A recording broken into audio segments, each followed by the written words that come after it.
Días, saludos cordiales a la profesora Mayribi Cordero. A continuación presento una disertación sobre la segunda actividad del módulo 1, que tiene que ver con tres puntos principales que son la evolución histórica del trabajo, el derecho internacional del trabajo, los principios del derecho del trabajo, principios de interpretación y personas en el derecho laboral.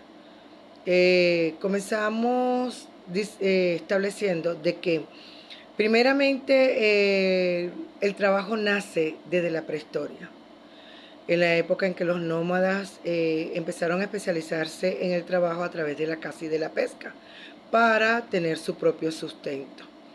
Desde esa antigüedad empezó lo que es el forjamiento de un trabajo. Luego, durante la Edad Media, esto se consolidó aún más a través de los artesanos en la época feudal, donde estaba el terrateniente o el rey y a su alrededor tenía a las aldeas que quienes trabajaban en el campo, en la cosecha a través del trigo y elaboraban productos artesanales que se retribuían al rey en ese tiempo. Luego, en la época contemporánea, durante la revolución industrial, ya el trabajo empieza a cambiar en el sentido que se vuelve más especialista. Y en cierto modo,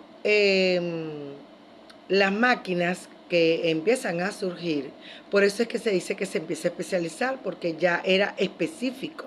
Las máquinas en cierto modo sustituyeron la mano de obra, pero esas máquinas a su vez necesitaban un personal especializado en determinadas áreas.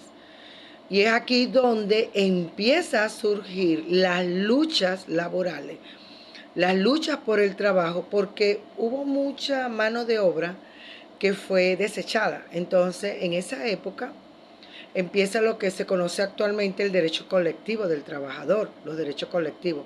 Empezaron las huelgas, las manifestaciones para las contrataciones, evitar los despidos y esa etapa álgida de la sociedad que le dio una transformación a la parte laboral.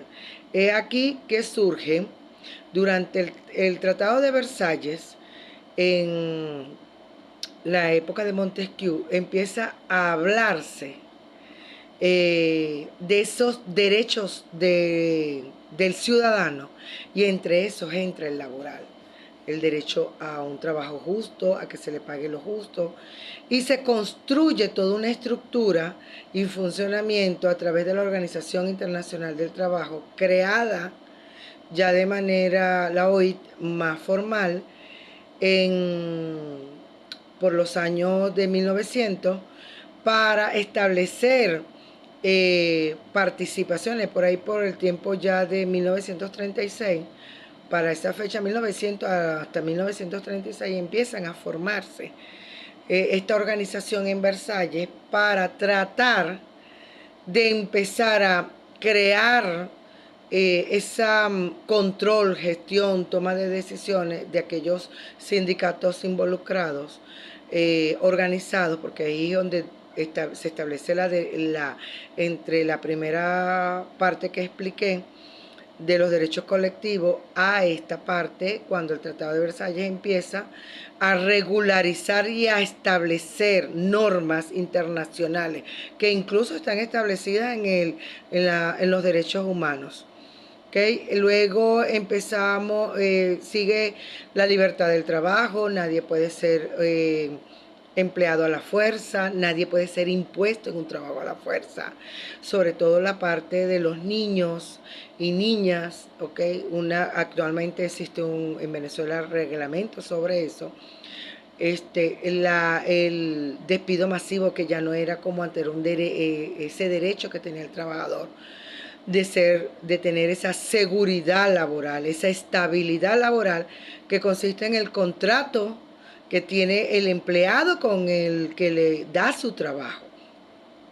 Y empieza esos principios del derecho del trabajo, que son los derechos colectivos, que empezaron y fue una época muy álgida desde la revolución industrial hasta el presente. Incluso en Venezuela actualmente la ley de trabajadores y trabajadoras de Venezuela establece eso a través de un ordenamiento jurídico que ahora es en conjunto entre las empresas y totalmente participativa, donde los sindicatos en representación de sus trabajadores eh, logran esos beneficios contractuales que tanto necesitan, como las jornadas de trabajo, el descanso, el pago de los salarios, bueno, muchas cosas que componen ese derecho colectivo. Y los principios de interpretación es la duda que tiene que ver que favorece al trabajador.